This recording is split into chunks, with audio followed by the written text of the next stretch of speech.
Hey, Mike. Steve was just talking about both teams trying to find their way here in the middle of the season. I know every team's seeming to do that. Just from your experience working with Steve, working with the Warriors, working everywhere, how is the best way to find your way or handle this dog days, middle of the pack time of the season? Well, you gotta, as a staff, you gotta try to mix things up. You don't want to keep doing the same thing every day. Throw a curveball or loop in there to the guys, whether it's in practice or shoot around or something like that. Maybe a day off here, a day off there, just to get to pique their interest. That's the first thing. And then the second thing is, continuing to embrace the details and lock in that regard, trying to put your work in, but not just doing it to get it done, embracing all the small things that can make you great at the end of the day, which is hard. And that's why there aren't a lot of great teams out there, because those are usually the individuals that collectively embrace the most important things day in and day out. But you also have to have an understanding and you have to make sure you're communicating with your team that,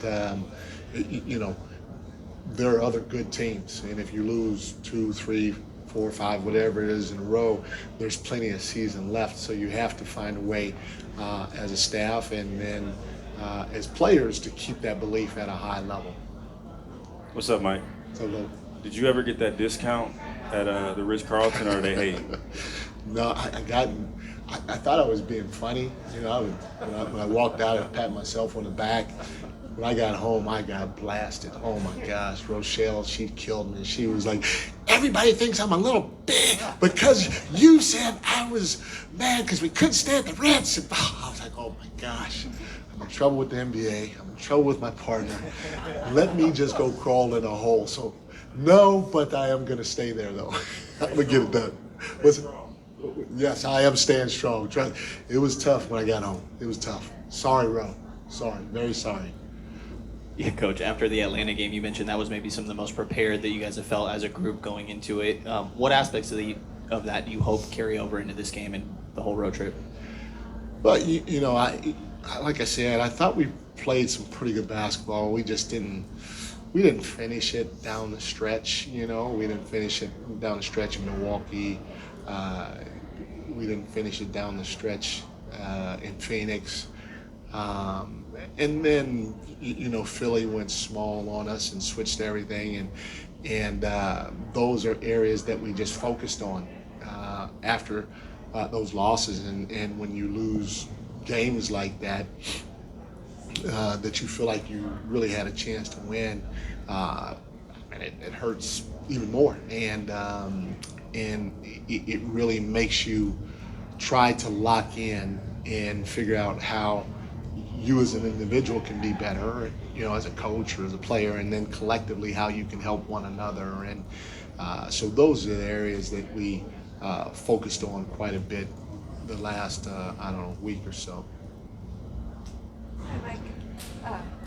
Mike Kerr's coaching the Santa Cruz Warriors, as you probably know, but you saw him go from video coordinator here to being sent into the G League bubble with Nico and Jordan Poole, and went down there and saw him last week, and he said he's never tried to be his dad. Well, he wanted to be a pro and do all those things at one point, but not try to follow exactly. What did you sort of see in him in your time around him, just kind of soaking things in and learning from everybody?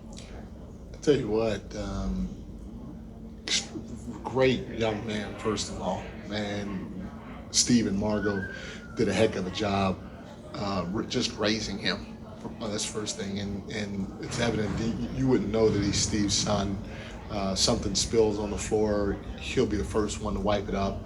You got to be the first one in the office, or he was the first one in the office, last one to leave. And never did he take for granted, which he easily could have, who his father was, especially how successful Steve is in everything he touches in life. And that selflessness, how humble he is, all that stuff paid dividends because he's a hard worker and a very, very smart guy. But, the thing that stood out was, even though Steve started him at quote unquote one of the lowest positions he could possibly start him in, he always carried himself with a certain presence, a quiet presence, not one to where he needed to talk, especially talk over you, or needed to be heard, or had an idea.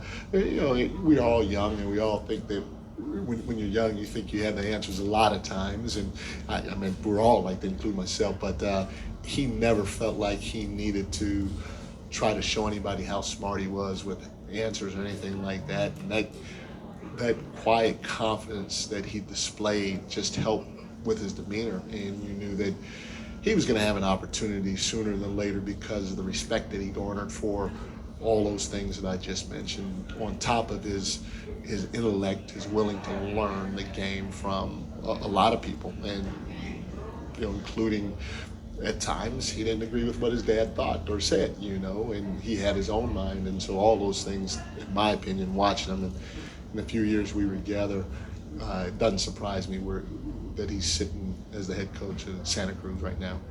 And Mike, one more, if that's okay. Yeah. He mentioned specifically that year he spent within the Spurs organization, Yeah. and a couple of mentors there, learning how to be a professional, not showing up to a team meeting 1 minute early, but actually a little more than 1 minute early. I mean, and when you're under Popovich, is it pretty much a given you will learn how to be a professional? I mean, Yeah. Yeah. 100%. But the funny part about it is, or the ironic part about it is Pop is not one to look over your shoulder. If you have a job to do, he just expects it. And they have a certain culture there, not just with the players and the quote unquote the team, but from top to bottom in terms of how you go about your business. And if you don't learn that or understand that, you won't be around long. If you do, you see how many people Pop has that went through his program that are leading teams, or at least in a higher position with other teams. So if you do, you're going to definitely learn something that's going to mean something long term for your career. Hi, Mike. Obviously a very emotional night here last night. Yeah. I see you've got the T-shirt on tonight. Are you kind of feeling some of that as you come back here tonight? And do you have any thoughts or memories you want to share? It's a little, I don't know, funky, I guess is the word for me, just because it's a different feeling.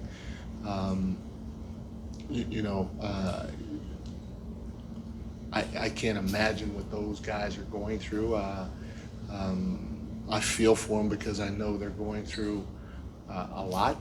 And it's a thing where you kind of want to be there with them and part of it, but in the same breath, they spent the last year and a half with them, and I wasn't here, and so you grieve and you feel for them from afar, especially for his family. But at the end of the day, I think Steve said it best, or Ron Adams said it best. Steve said he went and asked Coach Adams, what would Becky be saying now? And Becky would just, hey, just go freaking win a game, And when I saw that, read that, I wholeheartedly agree. That's just the type of guy he is. He'd be flattered with everything that is going on right now, but he would be like, nah, man, come on, go win, go do your job. That's what will make me happy. And that being spot on kind of flips it or turns it into, it's sad, it's tough, but when you see things like that, and you see all the people, and I saw some of the video from overseas, it turns it into more of a celebration, which it should be for a man like that.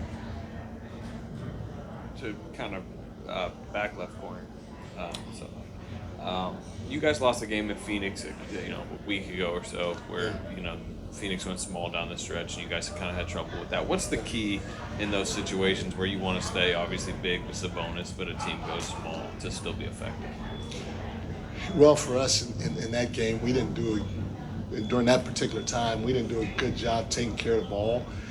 We continued to play fast, but we didn't do a good job playing fast. We over-penetrated. We took some, when we over-penetrated, we took tough shots that led to basically transition points for them, or we turned the ball over. And when we did that, our floor balance wasn't good, picking up shooters, so they hit a couple in transition. So we have to make sure that we execute, we get the right shots we want to get without turning the ball over, and or getting a shot block to where it's like a shot turnover. And then if they do get out on the break, we got to make sure we match up. On top of that, I can help them a little bit better by, at times, again, I don't want to, we're not a team that's going to walk it up or anything like that, but at times, if I see us struggle 2-3 times in a row, hey, I need to slow the game down for us a little bit and go to a specific person and maybe target a matchup. And so there are a handful of things that we could do better, but those 3-4 things I just mentioned are going to be big for us, and those are the start of what will be able to help us be a better team executing down the stretch on both ends. Hey, Mike, you guys kind of threw Keegan Murray into the deep end, if you will, having him guard Steph Curry in last year's playoffs at times. How would you characterize his growth on that end of the floor since then? He's been in that deep end since he got here. He's a rookie, and we expect to be in the playoffs. We expect to do well in the playoffs, and he's starting for us. And he's taken not just Steph, Anthony Edwards, you name it. Devin Booker. Those are the guys he takes, and it's a little unfair to him, with all the expectations from day one that we placed upon him. But he can handle it.